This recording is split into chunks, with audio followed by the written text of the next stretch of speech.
Okay, I got the red smoke. Gun runs north to south, west of the smoke, west of the smoke.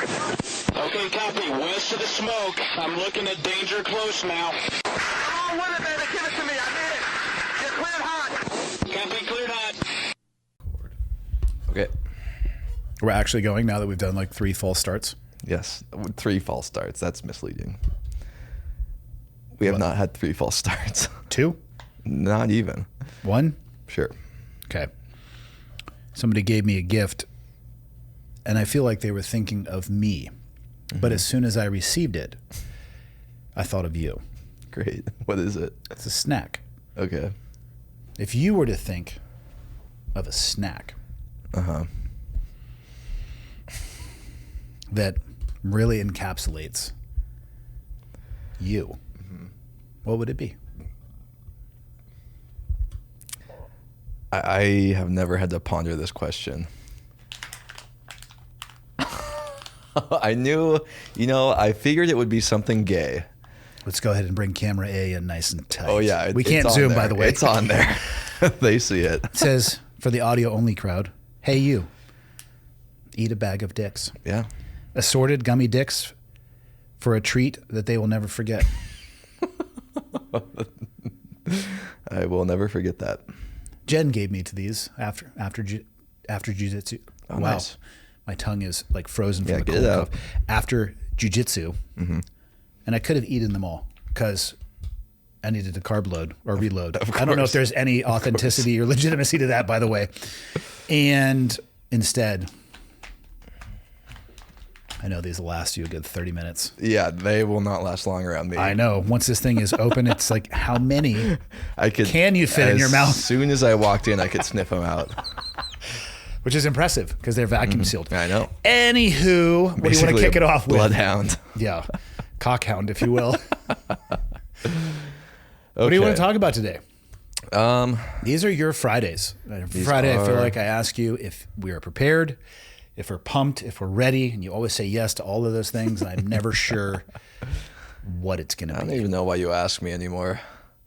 It's actually a pretty fair point. How about this this Hantavirus that everybody's freaking out about? I think will not be as big of a deal as people are making it to be. I have seen a lot of posts online saying, we're not going to do this again, in all caps. I'm assuming here, correct me if I'm wrong, they're talking about another lockdown very similar to COVID. Yeah. Hilariously enough, do you know what a great treatment for Hantavirus is? Ivermectin. No way. That's so funny. Look it up. Google it just to make sure that I am not talking out of my ass. But it's ivermectin is an antiviral.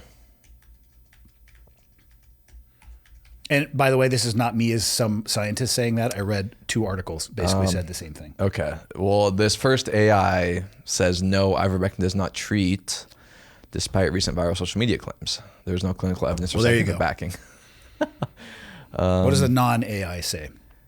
No. Forbes says no. News Nation, which is very conservative, does not give a definitive answer right off the bat. There you go. And that's why I try to be cautious and say that this is what I've read and what I've heard.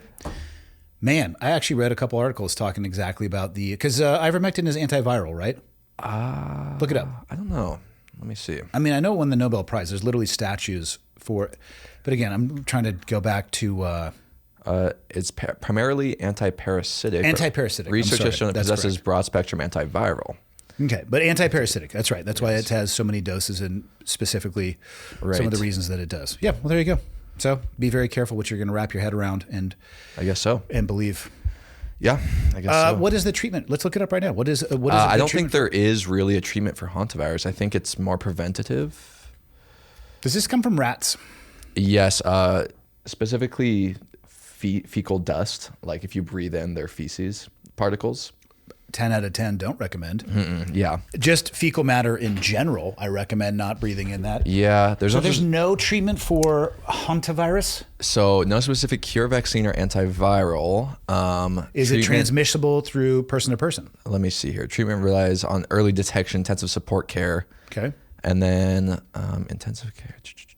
Yeah, how can it be transmitted? Is it like the carrier? Transmission human to human. Today's episode is brought to you by Firecracker Farm. You want to talk about things that integrate into my life? This product right here might be one of the easier ad reads that I do. I am putting this hot salt on just about everything. And I'm going to be the first to tell you I don't understand the chemical reaction and how it's able to pull the flavors out of everything I'm putting it on, from eggs in the morning to avocado toast to steak, just about everything. I'm not a psychopath. I don't put it on fruit. I haven't tried that yet. I don't understand how it does it, how it pulls the flavors out, how it makes everything that I eat taste better, but it does. My recommendation to you is to head over to firecracker.farm to check out what they have to offer, because they have legitimately very spicy hot salts, but they also have new stuff like the vanilla heat flavor, which I'm pretty sure Alex's daughter had the idea for. They sent me some. It has been my absolute go-to. And then everything in between. It's going to come in these stainless steel push-button grinders. All you got to do is drive the plunger down with your thumb, and you can control how much. I don't have a crazy heat tolerance, so I'll generally use 1 or 2 pumps, but you can go as insane as you may like. So you can get them on firecracker.farm, or we actually sell these in the coffee shop here locally in Kalispell, or if you live somewhere that has a Black Rifle coffee, you can get them in store as well. Alex and his family are creating these products together at their small family farm. So this is your opportunity to really level up your seasoning game, but also support the American dream for a family that is all in on this, and they're doing it together. So it's an amazing opportunity. The best way to do so, probably for most people, head over to firecracker.farm. Check out what they have to offer. I would suggest the vanilla heat. You won't regret it. Back to the show. Human-to-human transmission of hantavirus is extremely rare, limited almost exclusively to the Andes virus strain in South America, which is what these people have. Okay. While hantaviruses typically spread via rodents, close, prolonged contact with an infected person can transmit the virus, as seen in cases in Argentina and in 2026 cruise ship out this one. Okay.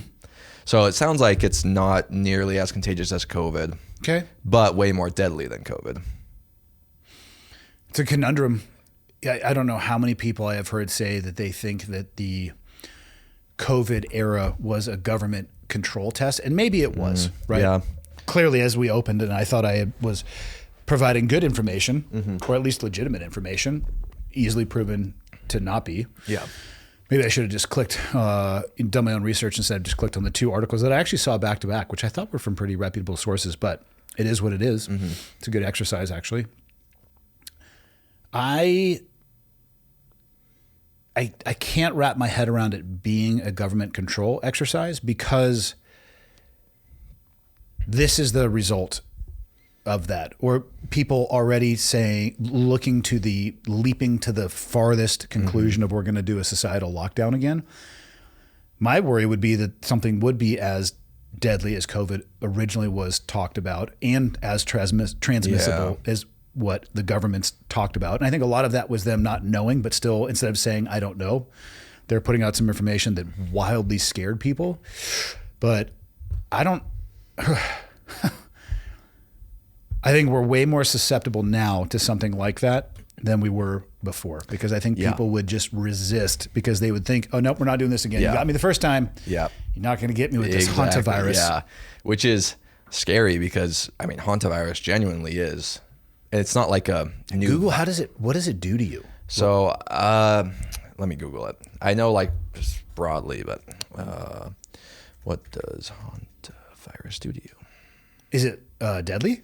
Lethal? Severe, often fatal respiratory failure, hantavirus pulmonary syndrome, or kidney failure, hemorrhagic fever with renal syndrome. Early symptoms include fever, muscle aches, and fatigue, rapidly progressing to shortness of breath, severe shortness of breath, cough, low blood pressure, and potential vascular leakage, with mortality rates up to 50% in the Americas.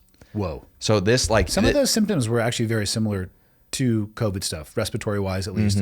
Not liver or stuff like that, but okay. So that is a not casual ride. So that's what I'm saying, is like this virus actually is very dangerous. So what are they going to do? Because this is a cruise ship right now, right? Which I believe I also read, who knows if this is true, that it has been denied entry into a few ports because of the people that are on there testing positive. Which obviously I may have a different opinion if I was on that ship, but Do they just live there now? If you could get off there and test not positive for Hantavirus, does that mean that for the rest of those people's lives they now live on a cruise ship, but you can kind of go wherever you want to? I think you need, even if you test negative, I feel like get off. You're in a facility, like a quarantine space for like a week or two until you can really for sure tell you don't have it. Mm-hmm. Take it easy, buddy. Hey, I mean, look at you stripping away people's freedom to travel. Yeah, I know, and freedom to infect everybody with an actually deadly disease. It gets tough, man. That's where it gets real gray around the edges. But it does also seem like this one is much less transmissible human to human. Like you have to be in prolonged contact with these people. So, okay. Man, that which sucks. Cruise ship is prolonged contact for sure. Yeah. Wasn't one of the first outbreaks of COVID on a cruise ship as well, too? I think it's the close living.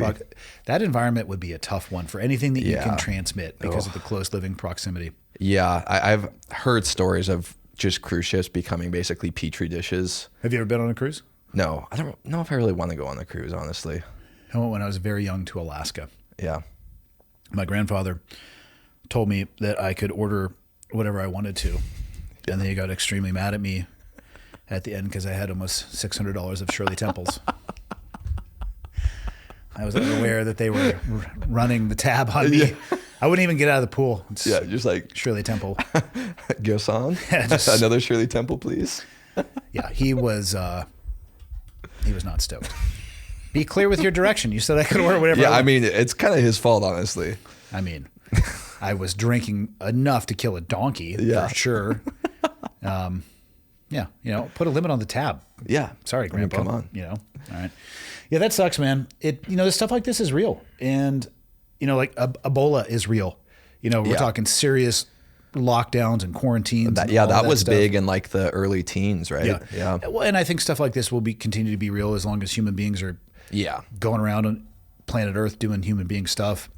It's a tough balance where you restrict people and lock them down, right? To prevent spread to a greater population. I'm glad that I don't have to make those decisions. Yeah, no, it'd be a tough one to make for sure. Yeah. Yeah. Okay, so breathing in mouse fecal matter in the dust form. Got it. Yeah, yeah. We'll do my best to avoid. Mm-hmm. Do all mice and rats have that? I'm not sure. Let me look it up. I mean, we live amongst, where mice and moles and stuff like that. Yeah. No, not all rodent droppings carry hantavirus. Only droppings from specific infected rodents, primarily deer mice, blah, blah, blah. Okay. In North America, carry the virus. The common house mouse and common rat are generally not associated with spreading hantavirus. Well, that's good. Okay. Yeah. I feel like we can get ahead of this one. It's the transmissibility, I think that... Yeah, and I think the head of the WHO did come out and say this is not a COVID-like thing. Like, they're going to get control of this, and it's not going to be a huge thing. So hopefully that stays true. Yeah, well, I wonder what percentage of people now take the WHO at their word. Yeah, I'm kind of skeptical of them. I'm really skeptical of any organization that has that much overarching power to control things, but it's tough. Cool. What else you got? Okay. Hold on. We might have to put a cut in here. The screen on this just went black. Okay. Yeah, I can try to do it. All right. Technical difficulties solved. Technical difficulties solved. IT guys. Yeah, we're basically geniuses. I like how you use my strategy, which is unplug and plug back in. Yeah, it works a lot of the time, actually. Do you know what step 2 is after that if it doesn't work? Turn off and back on. Just give up. I can't figure out tech stuff beyond that. That's true. Come back another day and hope for the best. Yeah. So, let's see. Speaking of potentially catastrophic events. Tell me more. Do you know what the Doomsday Clock is? I've heard this reference quite a bit. Isn't this how close we are to nuclear war? Yeah. Or I don't know if it's nuclear war or like existential threats in general.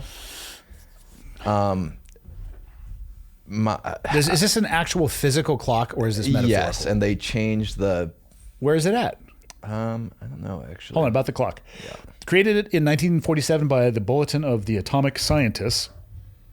a group founded by Manhattan Project scientists, including Albert Einstein and J. Robert Oppenheimer, purposed to serve as a metaphor for how close humanity is to destroying the world with its own technologies.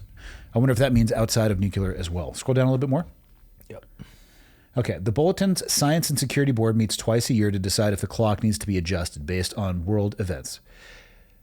The clock has moved back and forth since 1947, reaching its furthest point in 1991, 17 minutes to midnight after the Cold War. Okay, let's go back up. Yeah.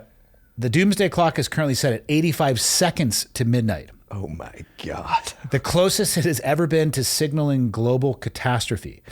Maintained again by the Bulletin of Atomic Scientists, the symbolic clock warns of existential threats, primarily nuclear escalation, climate change, and disruptive technologies like AI. Hit over to images, if you would. I'm just curious if this...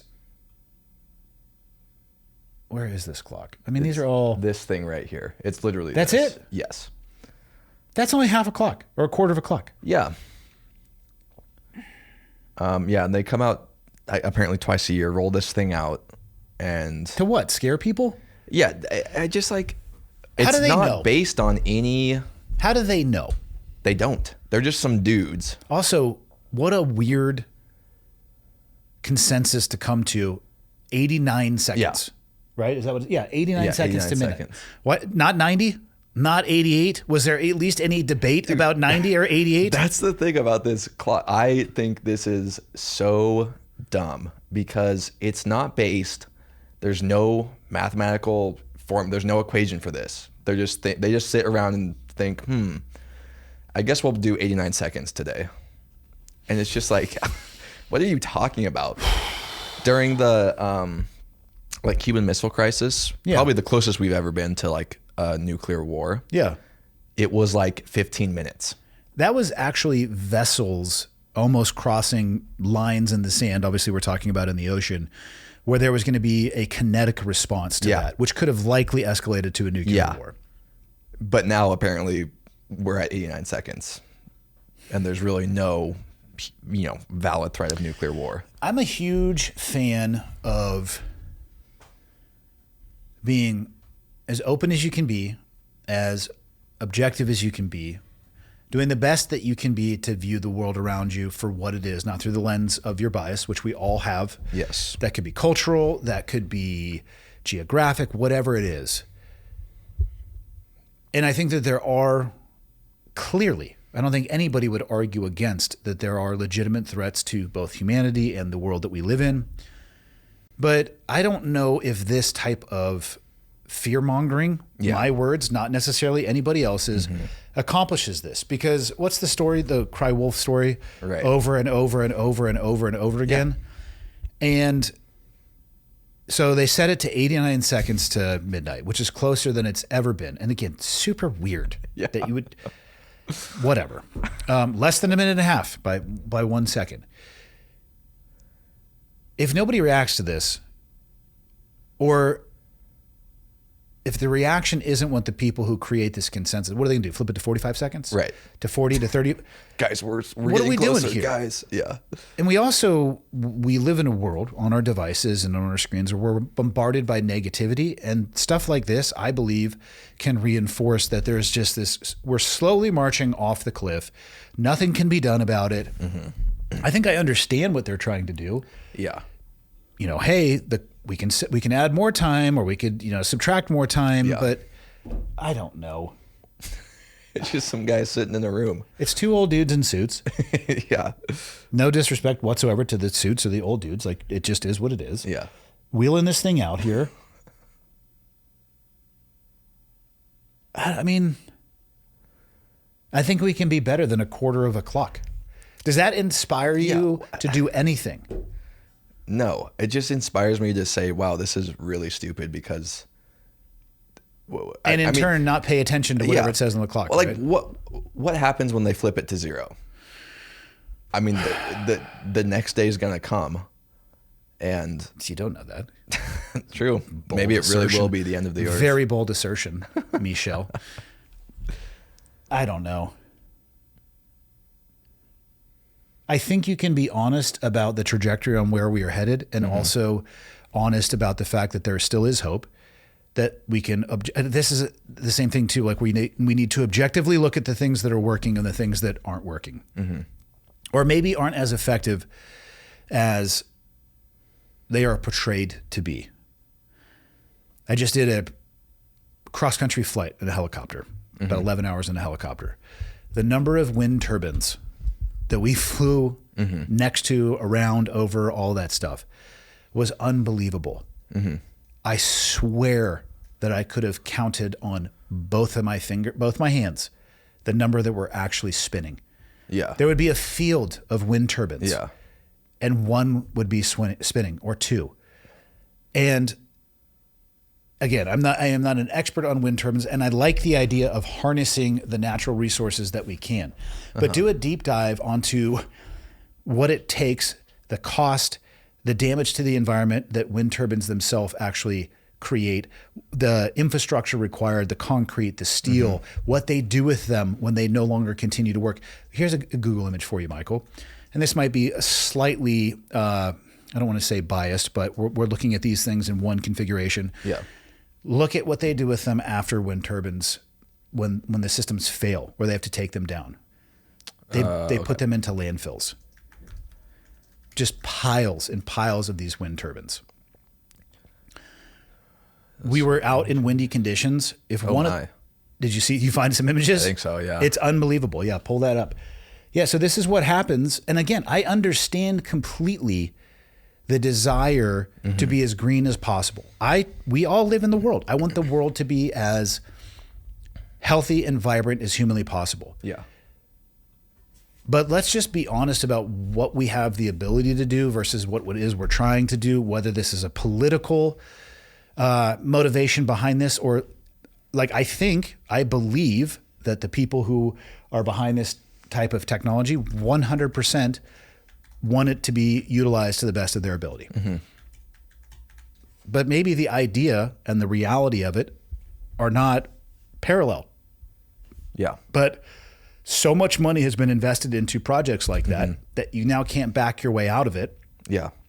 And again, I'm viewing the world as a guy doing my absolute best just to work my way through it. I have no special insight, but again, I'm flying next to a sea of wind turbines, and one or two are spinning. Yeah. And I wonder why that. Like, do they just shut it off? I don't know. That's so. I'm gonna look that up right now. Yeah, I don't know why. Are some on? I mean, in the areas that we were flying through were not sparsely populated, relatively dense. I would imagine that there is an electronic requirement for people to survive in that area. I also believe that, especially with solar and stuff like that, can't you end up selling power back to the grid? It's a way to reduce the strain on the grid or to sell energy back. I thought that was the point of all of this. Yeah.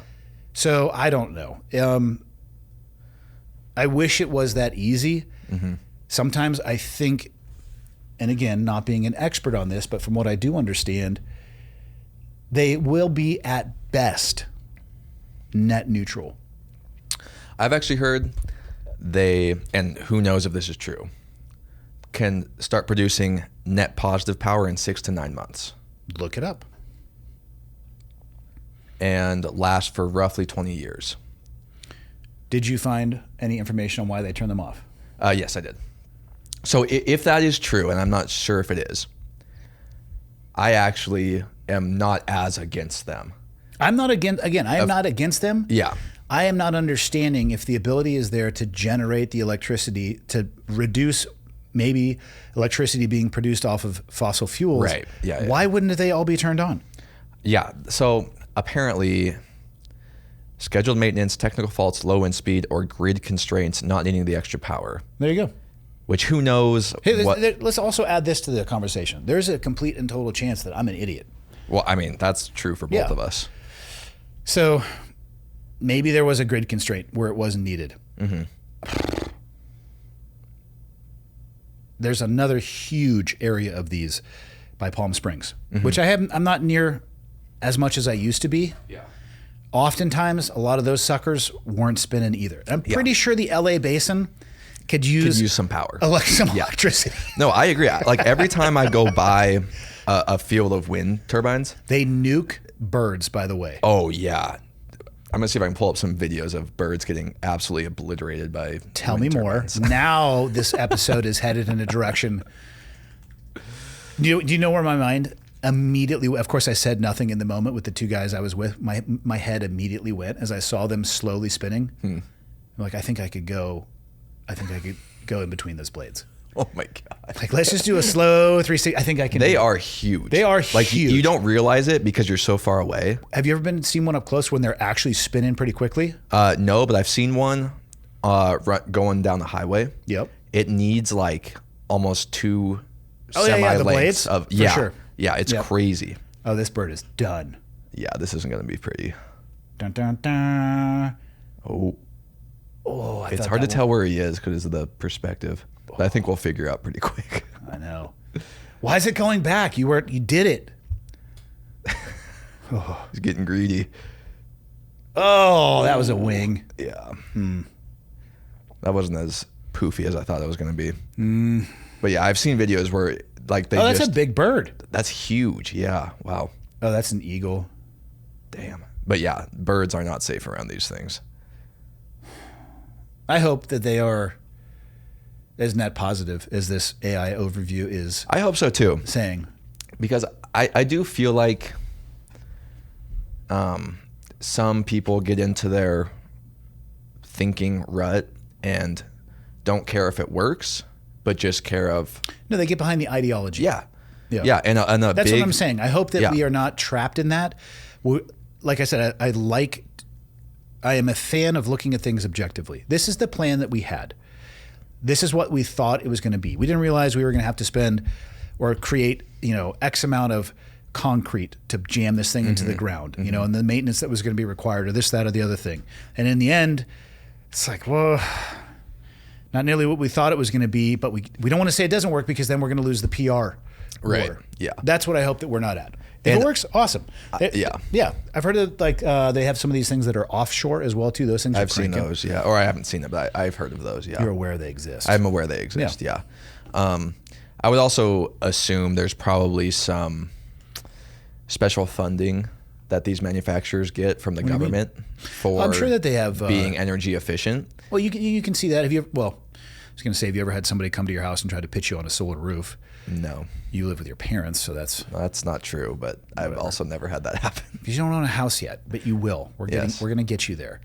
There's tax subsidies associated with that as well too. And I think there used to be tax subsidies, or maybe this was just a California thing. I think California might have gotten rid of the subsidy, or it might have been nationwide. But yeah, there's a lot of things like that. Yeah. Benefits that can be hidden in that from a tax perspective. Yeah, I know somebody who installed let's see, I don't know the exact square footage, but big solar panels in her yard.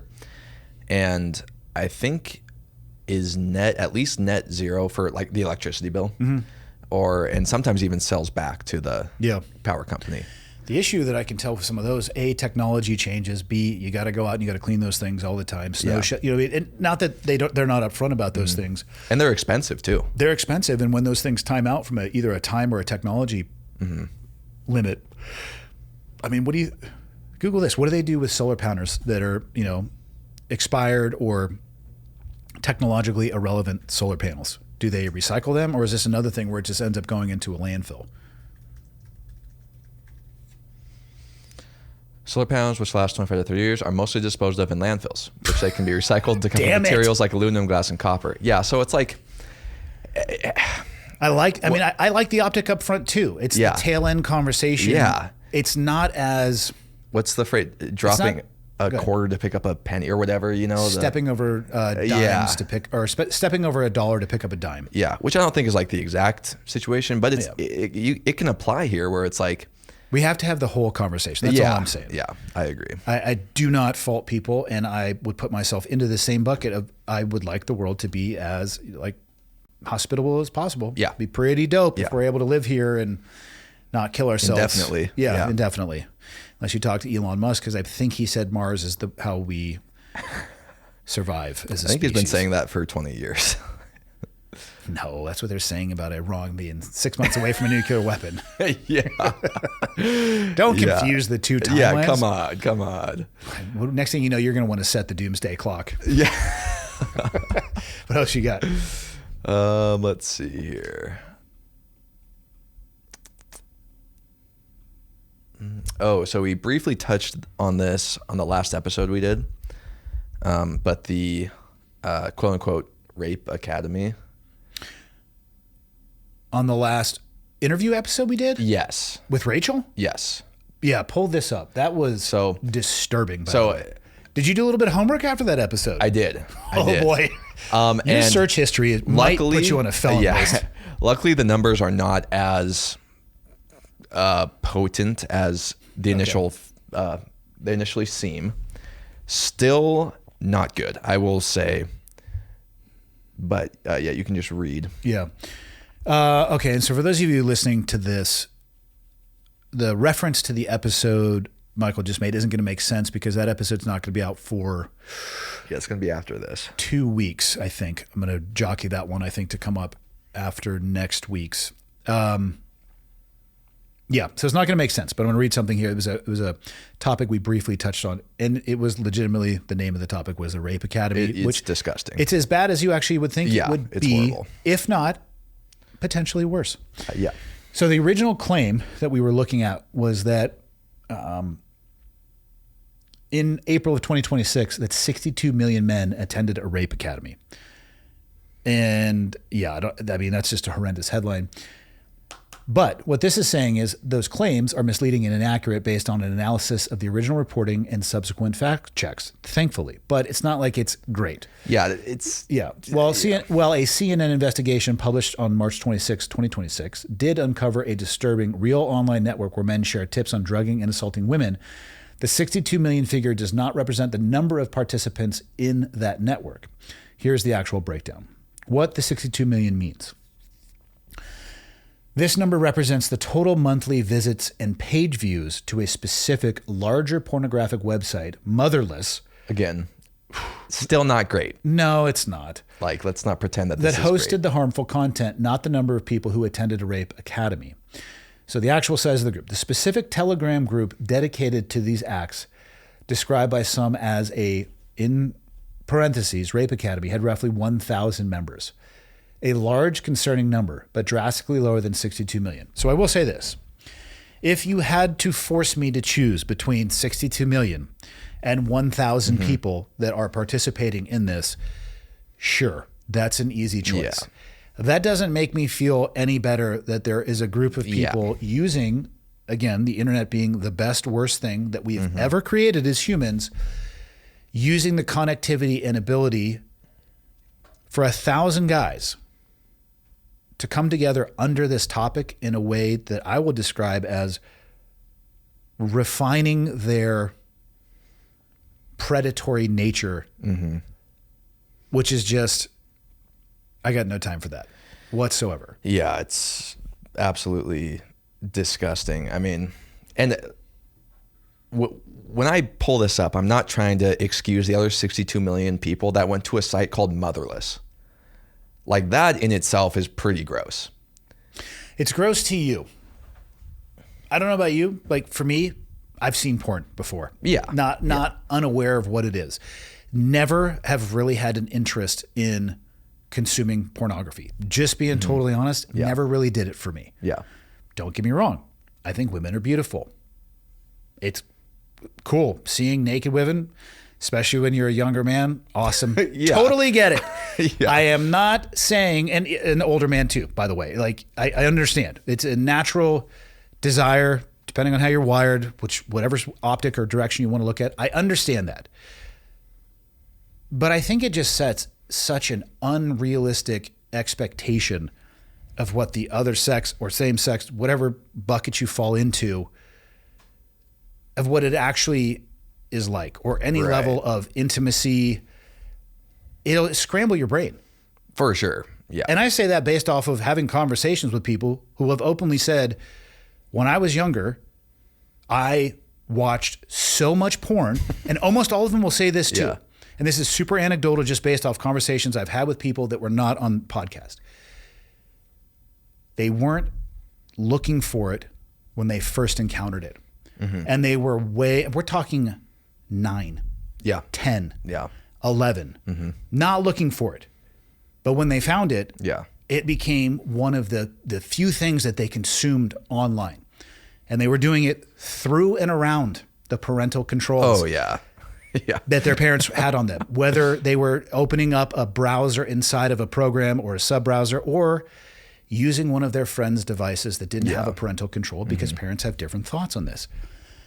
But once they went down that rabbit hole, they needed professional help largely. Not everybody has said that, but most of them have said they needed professional help to get out of that. But B, it irrevocably changed what they thought intimacy was, what it meant, and their ability to have a healthy relationship with it. Yeah.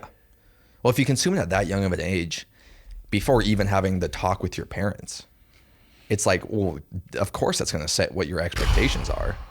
And also it's like, you know, growing up as a kid in the, you know, burgeoning age of the internet, it's almost inescapable. Like you're going to be exposed. Talking about yourself at this point?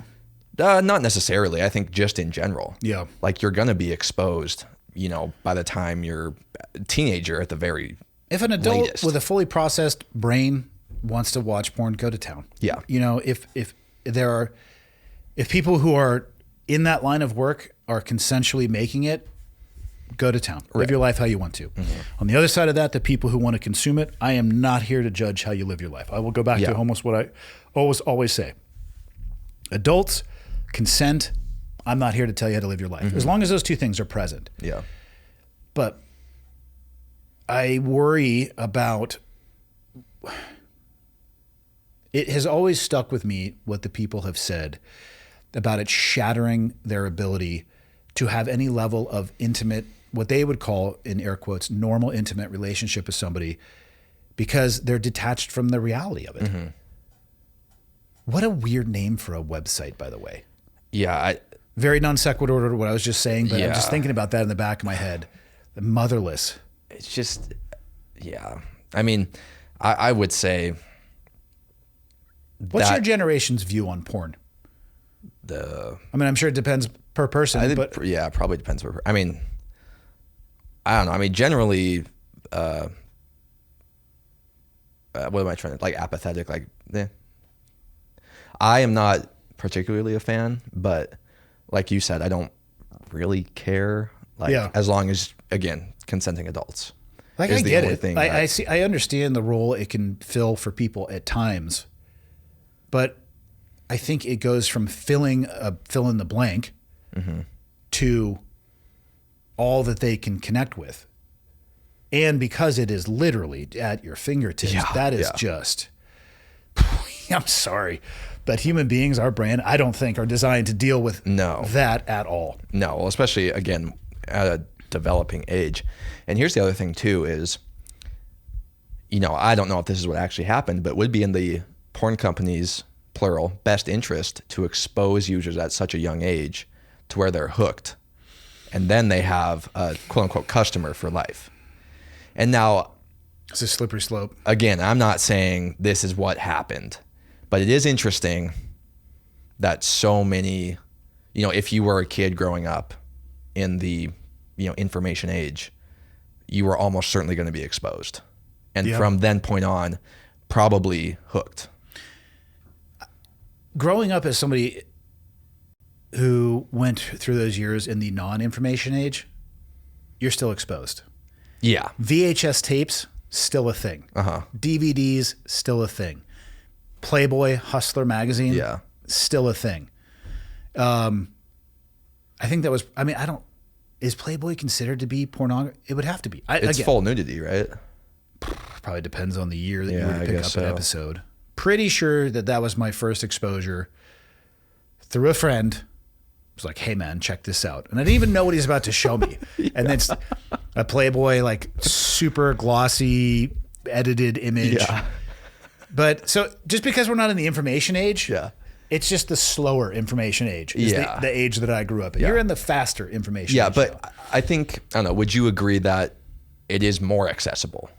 Yeah. So using the example that I would have to think about this really deeply to try to work my way back to my very first exposure to something like that.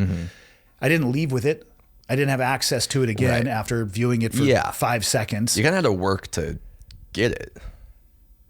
Yes, no. Interesting choice of words, but like you couldn't just type something and it's there. No, there was nothing to type into. Yeah. Yeah, unlike you spoiled little brat. I didn't grow up with the internet and access to anything you could possibly want on an app or your fingertips away. Yeah. No, but so the information was there. It was slower, and it was a different type of information. But like I said, though, I remember people coming to high school with VHS tapes. Mm-hmm. I mean, I don't have a good enough of a memory or recollection to say if it was softcore porn or hardcore porn or whatever it is. It's still out there, though, is what I'm saying. Yeah. I think it's always going to be out there. But somebody finding this, I'm telling you, these conversations I have, they will break your heart at 9 or 10 years old. Right. Not knowing what they're looking at and not even realizing that it will change the course of their life. Yeah. That's a rough one. Yeah, it's insane. 1,000 people in an online forum. We live in a world of billions of people. Is 1,000 people a small number in comparison to that? Yes. I don't like that those portals exist. Still because in the much. slower information world, they wouldn't be able to connect like that. Yeah. I do. It's funny, though, how predators do have an Seek ability each to other, sense other predators out. It's like they have this Bluetooth connection, like, oh, hey, you're into wearing people's skin like a leotard, too. Yeah. Maybe we should get together on Thursdays, you know? Yeah. Today's podcast is brought to you by Element. Let me ask you if any of these things sound good to you. Driving increased energy production, sharpening your focus and clarity, boosting recovery and sleep quality, and protecting against cramping. I'm a hard yes on all of those, but also I want to work on my hydration game. This is where Element comes in. This is one of the boxes that you can order. And if you do, it comes with 30 packets. And I'll show you what's in them here in a second, or show you the size of the packet. Each one of these bad boys is 1,000 milligrams of sodium, 200 milligrams of potassium, and 60 milligrams of magnesium. You're really working on your electrolyte game. I've talked about this a bunch. The difference in how I feel with my recovery before Rob, who was one of the co-founders and used to be one of my jiu-jitsu training partners, exposed me to this product, and then after. The best analogy that I have, if you're a fan of movies and the old Tron movie, where they took their disc off their back and they dipped it in some water and they started drinking out of it and they started glowing brighter. That's what it feels like. I get it. That's a goofy analogy, and for younger people, you're not going to understand what I'm saying, but that is what I feel like. It feels like you can almost have it coursing through your veins. So I showed you the box earlier. This little packet's what's inside of the box. These things are super travel friendly. I have my backpack on the table that's out of frame, but I always have some of these in my backpack, often in my fanny pack. I'll do 1 gallon Ziploc bags full of these when I travel, especially to Costa Rica. But you could also get these now in bubbly, sparkling water. They make 16 and 12 ounce. The 16 ounces have the 1,260 sodium, potassium, magnesium. The 12 ounces have half of that. And so it's a way that you can cut or titrate. I finally had some of the 12 ounces show up at my house, so I think they're available for sale now. But the point of all this is you can kind of get it in wherever you want to. My suggestion, head over to drinklmnt.com/clearedhot. One of the things you can do there is get a free sample pack. So you can sample the flavors because everybody likes different stuff. But if you're ready to absolutely tackle your electrolyte and hydration game, Element is the way to do it. They have the flavors that you want and the delivery mechanism that is the most convenient or pleasurable for you. drinklmnt.com/clearedhot. Back to the show. I mean, don't destroy the Telegram network. Let's just get some people in there collecting data. Sensitive information. Yeah. Addresses. You know? That's one of the dangers, I think, of the internet is you can get groups of people. It may only be 30,000 people in the world, which is a tiny percentage. Comparatively. 30,000 people can do a hell of a lot of damage. Right. But they all find each other and say, oh, this is acceptable. This is a big group. This is 30,000 people. And then I'm part of an acceptable themselves. Group. They can share what I'll call TTPs, tactics, techniques, and procedures. They can do their own after actions. This is what I was trying to do. This is what worked. I don't need that shit. I don't need predators weaponized. Yeah, that's insane. Yeah. Unless you're going to use that Telegram group to set up a convention where the convention opens with the doors being locked behind them and you get 6 guys and all they can have on them, you can have a suit of armor and only medieval weapons. No rules other than that. Yeah. I don't know. I think 1,000 people would be able to overwhelm 6 guys, even in full plate armor and weapons. Because think about how heavy plate armor would be. Okay, hold on. 100 of those guys. Okay, now we're talking, I think. I think we could do some damage. Axes and broadswords. Yeah. That maybe ball like thing with the spikes on it. Yeah, a mace or a flail. Mace, yeah. Yeah. You would have probably been a good squire, I think, during that era. Obviously, you wouldn't have been mounted on a steed wearing armor of any kind. No, of course not. You could have fetched like a warrior a sword, though. Perhaps. Yeah. You know. Hey, my ancestors were royalty, so. Yeah, that's great. What does that say about you? Good job. You think they're proud or rolling over? Let me be very clear. Royalty for what? The English crown. No. Yes. No. It's a very small percentage, but. Like 0? It's true. No, more than 0. No. 0.1%. I mean, I could see your family court jester, perhaps. Maybe they made the sourdough, you know, and deep into the depths of the kitchen in one of these castles. You did not come from royalty. Where do you get this shit? It literally is true. I can show you the records. We went to the church. King who? I don't remember what king it was, but throughout reign of multiple kings. Yeah, okay. Yeah. So you have some of the details, but you can't tell me who it was. So I can tell you're deeply invested in this. Very. Yeah, okay. Sir Michael, go ahead. What else you got, Sir Michael? That's right. Sir Michael of the Longshank.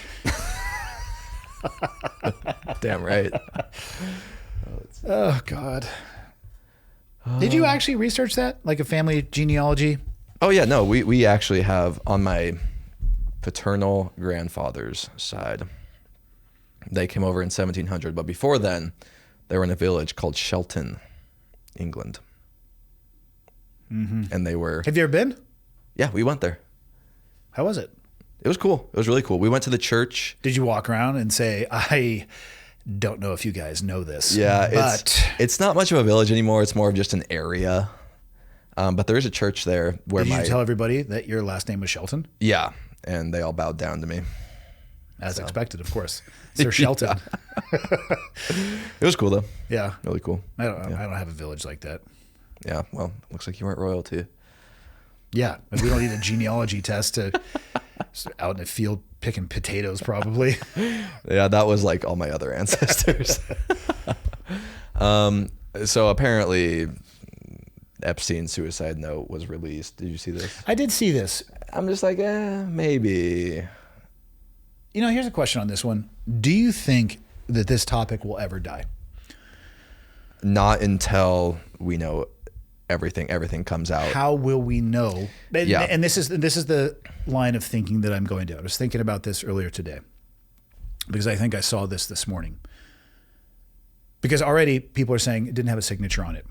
Fuck. Okay. Who? Yeah. Does And people so usually even sign their even if it suicide had notes? his thumbprint on there Yeah. in ink, people are like, well, where'd the ink come from? Did they do that before? You could do Yeah. that after you die. Yeah. How will we ever know that there was an actual full disclosure? And because we can't know that, it'll never end. Yeah. We still don't know everything about JFK and MLK. So there you go. Well, And this is our, not to compare those two people, to compare the situation. Yeah, event-wise. Not to Yeah. compare the events at all, even just to compare that unknowns and questions and Yeah. conspiracy theories still exist about that decades later. This is one of our generation's versions of this.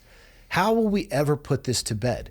Because even if the government says you now have every document that we have ever seen on this, I would not believe it. for a Exactly. second. well, the government is super trustful. They've done many things to Yeah. gain and maintain our trust. Yeah. Michael, I don't know if you're paying attention. You need to pay attention more. Of course. Because of that, people will say, nope,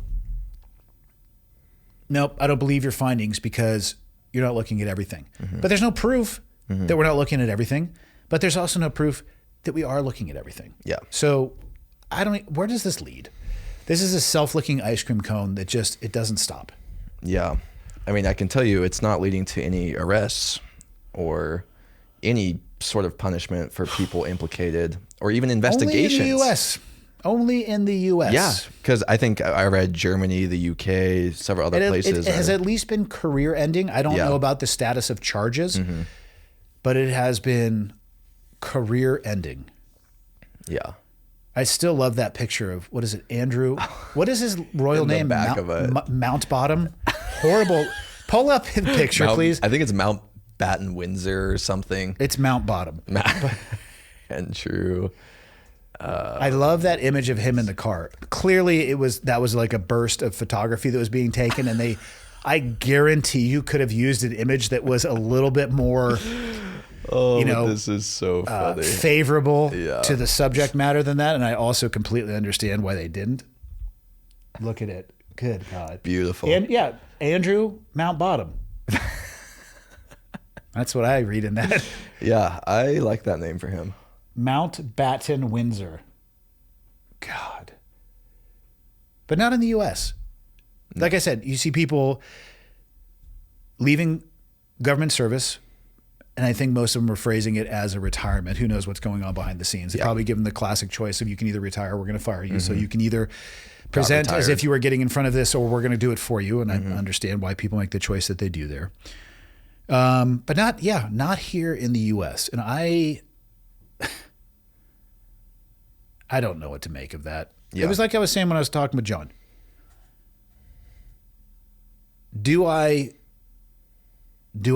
believe that our government would ignore the abuse of minors if it allowed them to achieve their strategic objectives? Yes. I do. I believe that they would. Mm-hmm.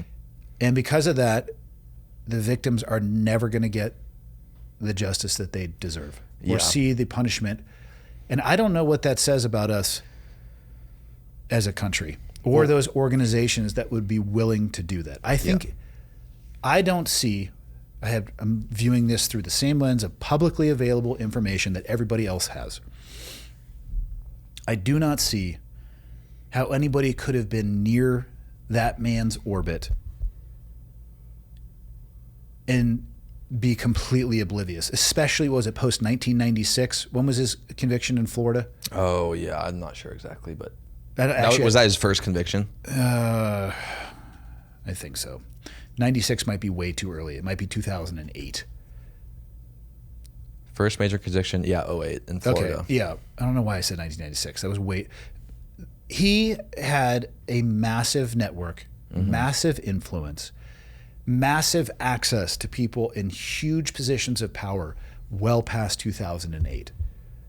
I don't buy that you could be in his orbit and not get at least the vibe. Not know what's something's going on. But I truly do believe that the government, if going on my theory that I think he just laundered money for any intelligence agency that would allow him to do it, that they would all 100% turn a blind eye to that. Yeah, if it benefited them, for sure. Yeah. And if it allowed them to keep operating and do what it is that they wanted to do, because they'll use the classic metric. Well, a few people might be victimized, but we'll save thousands, if not millions. Right. And that's great until you're on the other side of that statistic. Yeah. Well, I think you can kind of see that trickle down into our regular justice system, where people who do prey on minors get maybe 10 years in prison. I don't get that one at all. I don't either.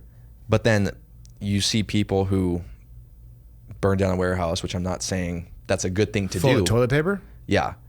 Get life in prison. Or that's like, they're thinking about life in prison. And it's like, it seems to me, as soon as you mess with corporate interests or elite interests, that's when you're really going to get the book thrown at you. But touching a child, 10 years, 5 years. That is so unacceptable. You can never restore to those kids what you took from them. Yeah. Ever. For the and I understand the argument. The criminal justice system, where we're going to house people for long, sentencing, you know what I mean? It's a strain on the system. Okay. What does it say to the victim? Mm-hmm. Yeah. I'm not saying I have an easy solution to a complicated problem. I mean, I think a wood chipper parked outside of a courthouse would be pretty dope. It would solve the problem of having to take care of somebody for 20 years. Mm-hmm. Is that legal or moral? Probably not. I'm just saying it's an idea. Moral, maybe. I'm not. It's just an idea. Legal, right? I'm not like putting this out as a policy position paper here. Yeah, I don't know. I don't think we're ever going to see any level of accountability for the people who were in his orbit. I really don't. Yeah, which is insane. What are we supposed to think about our government from here on out? The simplest approach from that would be to think, wow, they actually don't give a shit about us as individuals. Yeah. Which is different than saying they don't care about us as a whole, but this whole is made up of individuals. I don't even know that they care about us as a whole. I think they do to the degree that it aligns with those in power and what they want. I think it's when you come to an opposition of those two things that those in power will start to change their behavior to make sure that they have what they need as opposed to doing what they should for the majority or the people that they're supposed to serve. Mm-hmm. I think it's in those moments that you see the real colors of those people throwing the levers. Yeah. It's solid, man. I don't know how our country's ever going to get past the conspiracy, I'll call it, the conspiracy theory now around Epstein. People can call it what they want. I know people devoutly believe on both sides what it is and what it wasn't. I am calling it a conspiracy theory ecosystem because of the very circular, never-ending questions that I don't know if we'll ever have answers I mean, it to. really is. We're never going to get to the bottom of it unless it's 100 years down the road and somebody decides to dig it up.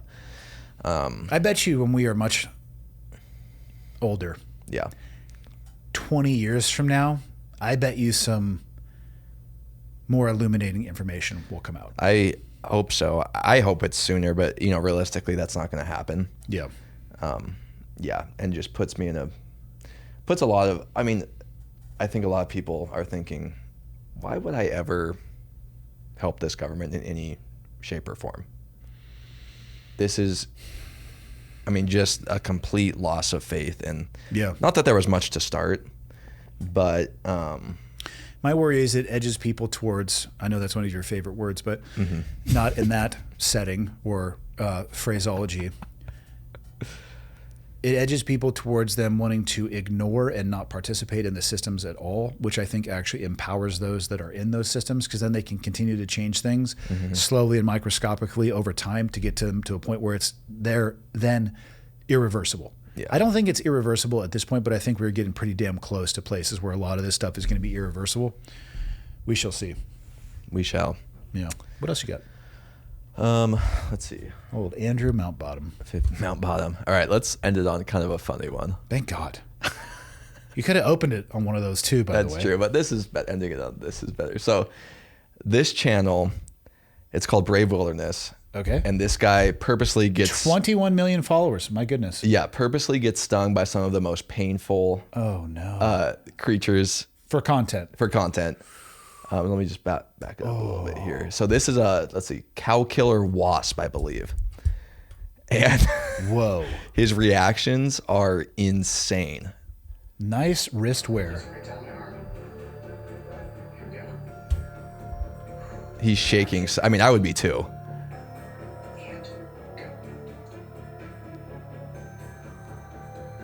Oh, it got him. I don't think quite yet. You'll see when it gets him.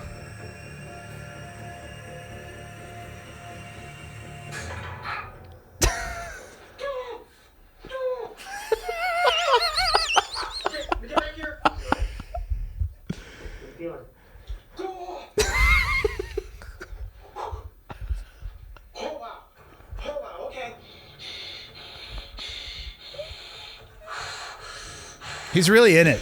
Yeah, he's. Give me a second. Holy. What are you feeling? What's it feeling? Give me a second. Pain, death. Look how pale he is. Oh my gosh, guys, this is super bad. Is there like anti-venom to this? I'm not sure. I think they have an EpiPen just in case there. Yeah. Hold on, you guys gotta try to control my heart rate. Try to get that shot right there with the stem when there's blood. Okay, try to get a shot because I can walk around for a second.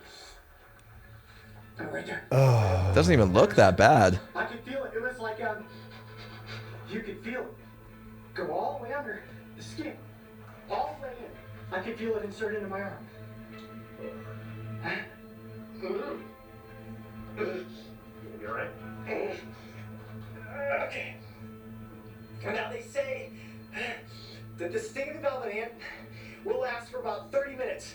And I can tell you guys right now, this is the worst sting I've ever taken. There's no question about it. It is worse than a harvester ant, it is worse than a fire ant. It feels like I'm getting stung over and over again. Here's what I've learned from this video. There are a variety of ways to make your living. Yeah.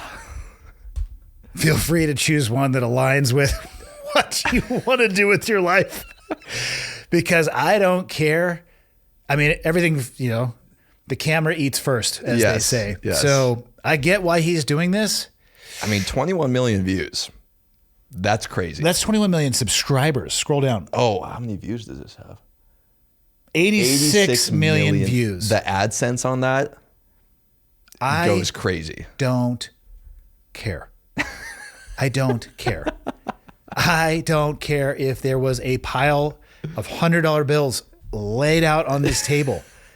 You can have it. I will not make my living by being bitten or stung by things.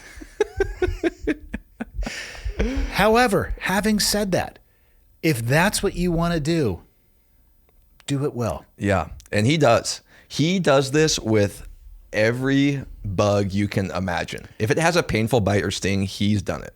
My biggest question is, what is that on his right wrist? What is that? It's a flare piece. It is a flare piece. It's a double piece. buckle flare piece. It's kind of cute. Yeah. Okay. What Oh what my. is that? Yeah. Looks good. I swear, if I ever see you with something like that, I will slap you in the face until it falls off your arm. Don't worry, I would never wear something like that. I'm glad that there are people out here who do this type of stuff. Me too. Because I'll watch this video. It's so entertaining. Hence why it has 86 million views. Human beings are so uniquely weird. Yes. Where does this occupation come from? Let's go back to the ideation phase of this. How do you think, is this a group of buddies who are at a bar and maybe Mr. Sting here with the leather hat and the, possession bracelet on his right arm had a career in Wall, and I'm making all this up, by the way. I have absolutely no idea, but his career in Wall Street, and he's just hating it. So they're out one night drinking at a bar near Wall Street with a couple buddies. And he says, dude, is this what you thought it was gonna be? They're like, nah, the money's pretty good, but I hate my life and all of this. And so they do a round of, room temperature Jägermeister. And after that, after they've come to their senses, they say, you know what we could do for a living? We could go hurt ourselves and get bitten and stung by things, and we'll film it. We have there's three of us here. Two of us are cameramen. One of us has got to be the talent. I mean, at some point they had to have an idea of where this started. Yeah, I mean, I would imagine so. But yeah, no, I'm glad he does it because it's really good entertainment. I'm glad he at least has an EpiPen there. Yeah. Yeah, you would think he would get some aloe or something as well. Aloe's not magical, buddy. I know, but it could cool your bite. Maybe make it feel a little better. Where are you getting that from? Because aloe is cooling, For sunburns. Yeah, or maybe for bites. Who knows? Yeah. Some does Neosporin possibly. Indeed, for your antibacterial properties. Well, hey, I mean, if you get... Maybe you could treat Hantavirus with Neosporin as well. You could. I wonder if they've thought of that. Man, that is a better way to end this episode. I know, right? That was a very small creature that you could have easily sat on if you weren't paying attention. Yeah. And his reaction, I'm going to say that probably was pretty real. He was right on the limit. Looks pretty genuine, yeah. Yeah, he was right on the limit of what he was able to control. Yeah. I appreciate it. His face got so pale. And he was shaking too before. I mean, I would be. That's... No, thank you. Yeah, Again, I'll still... pass. But I will watch. The hat makes sense. The cameras make sense. The EpiPen makes sense. The right wrist. I'm sorry. Yeah, I'm not a fan personally, but you know what? I'm not going to judge. I won't externally. Inside, I will. Yeah, for sure. Do you have anything else for today, Michel? Nope. That is an hour. Good. I honestly don't even remember what we covered other than poor medical advice to open with based off of 2 articles that were Yes. apparently inaccurate. Perfect. Strong. Cool. Strong. All right.